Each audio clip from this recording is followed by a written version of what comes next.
Hello guys, welcome to অনুভূতি এক্সপ্লোরারের আরেকটা ভিডিওতে তোমাদের আরও একবার স্বাগত জানাই। আজকে একটু গল্পটা অনুভূতি আলাদা হতে চলেছে, যেহেতু এখন বাইরের ওয়েদারটা একটু বসন্ত টাইপ। সো আজকের অনুভূতিটা আলাদা হবে। সো গাইজ, শরীরটা একটু খারাপ থাকার কারণে ভিডিওটা একটু দিতে দেরি হলো। সো দেখি, আশা করি গল্পটা তোমাদের ভালো লাগবে, মানে অনুভূতির জগতে ঢুকতে তোমাদের ভালো লাগবে। তোমাদের ওখানে বৃষ্টি হচ্ছে বাইরে, কিন্তু এখানে আমার বৃষ্টি হচ্ছে, তোমরা হয়তো শুনতে পাবে বা শুনতে নাও পারো, নয়েজ ক্যান্সেলেশন আছে যদিও বা শুনতে নাও পারো। তো দেখো, বৃষ্টির সময় কানে হেডফোন দিয়ে অনুভূতি এক্সপ্লোরের সাথে অনুভব করতে করতে বসন্তের প্রথম দিন গল্পটা তোমরা শোনো। আশা করি তোমাদের ভালো লাগবে। অনুভূতি এক্সপ্লোরার, যেখানে গল্প নয়, অনুভূতিরা কথা বলে। রাতভর ফাগুনের বাতাসে খেলা করেছে গাছের পাতা। পলাশ, শিমুল আর কৃষ্ণচূড়ার কুড়িগুলো যেন রাতারাতি ফুল হয়ে গেছে। সারা শহর এক নতুন উচ্ছ্বাসে ভরে উঠেছে। বসন্ত এসে গেছে। সকালের সূর্যটা আজ যেন একটু বেশি উজ্জ্বল, একটু বেশিই সোনালি। পাখিরাও নতুন দিনের আগামী বার্তা দিতে ব্যস্ত। রোদটা গায়ে পড়তেই স্নিগ্ধা অনুভব করল বসন্ত সত্যিই এসে গেছে। সে বারান্দায় দাঁড়িয়ে আছে, হাতে এক কাপ কফি, তার চোখে স্বপ্নীল দৃষ্টি। আজ তার কলেজে বসন্ত উৎসব, এবং তার মনে একটাই চাপা উত্তেজনা। স্নিগ্ধার বাড়ির সামনে একটা কৃষ্ণচূড়া গাছ। বছরের অন্য সময়গুলোতে সাধারণ থাকলেও এই বসন্তে সেটি যেন আগুন রঙে জ্বলে উঠেছে।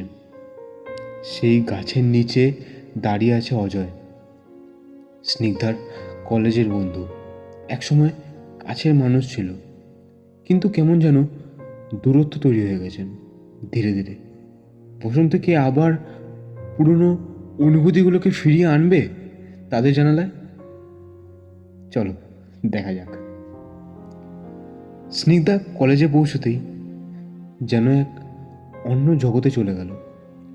চারপাশে রঙের উৎসব, আবিরের ছোঁয়া, ফাগুনের গান।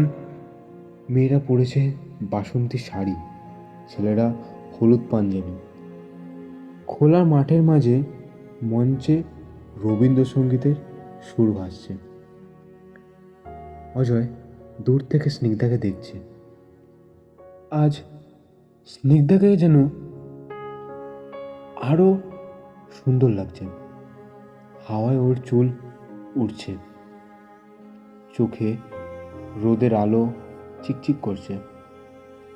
এই মেয়েটিকে সে কতদিন ধরে বলতে চেয়েছে, আমি তোকে ভালোবাসি, কিন্তু পরিস্থিতি কিছু সময় ঠিকঠাক না পাওয়ায় সে কখনো বলতে পারেনি কথাটা। উৎসবের এক ফাঁকে অজয় এগিয়ে এলো স্নিগ্ধার দিকে, বলল, চল একটু হেঁটে আসি। স্নিগ্ধা চমকে তাকালো। অনেকদিন পর অজয় এভাবে ডাকলো। স্নিগ্ধা বলল, হাঁটবো? কোথায়? কৃষ্ণচূড়ার নিচে, যেখানে বসন্তের প্রথম ছোঁয়া লেগেছে। স্নিগ্ধা হাসল। বসন্তের রং তার গা ছুঁয়ে গেল। স্নিগ্ধা ওর হাসি দেখে অজয় আবারও স্নিগ্ধার প্রেমে পড়ে গেল। স্নিগ্ধা বলল, চল যাচ্ছি। তারা দুজনে হাঁটতে হাঁটতে এমন সময় অজয় বলে উঠল, শোন না, তোকে একটা কথা বলার আছে। স্নিগ্ধা বলল, হ্যাঁ বল। অজয় বলল, কথাটা আমি অনেকদিন ধরে তোকে বলতে চেয়েছিলাম, কিন্তু বলতে পারিনি, সাহস হয়নি। স্নিগ্ধাও মনে মনে অজয়কে ভালোবেসেছে, কিন্তু সে এটা কখনো প্রকাশ করতে দেয়নি এবং অজয়কে এটা বুঝতেও দেয়নি। কিন্তু স্নিগ্ধা মনে মনে বুঝতে পারত যে অজয় তাকে ভালোবাসে। অজয় ওকে কী বলবে তাও সে জানতো, কিন্তু তাও সে বলল, কি বলবি বল। অজয় বলল, আমি না তোকে ভালোবেসে ফেলেছি রে, কীভাবে তা আমি জানি না, আমার অজান্তেই আমি তোকে ভালোবেসে ফেলেছি। স্নিগ্ধা মুচকি হেসে বলল, আমিও। অজয় বুঝতে পেরে গেল যে স্নিগ্ধা কি বলতে চেয়েছে। সে বলে উঠল, সত্যি? দিনের সূর্য অস্ত যাচ্ছিল, কিন্তু ওদের মধ্যে অনুভূতির আরও জন্ম হচ্ছিল। দুজনে একে অপরকে ভালোবেসেছে। এই বসন্তই ওদের এবং ওদের অনুভূতিকে এক করে দিল সারাটা জীবনের জন্য।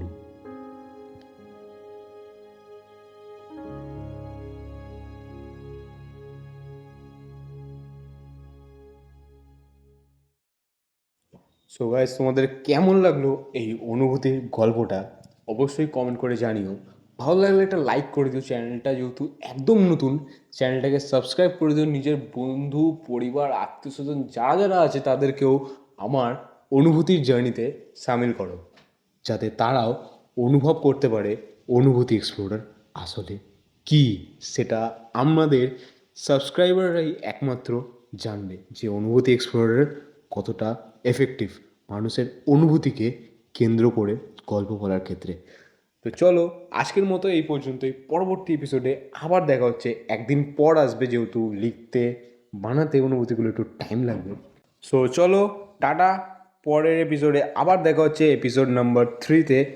আর ততক্ষণের জন্য গুড বাই।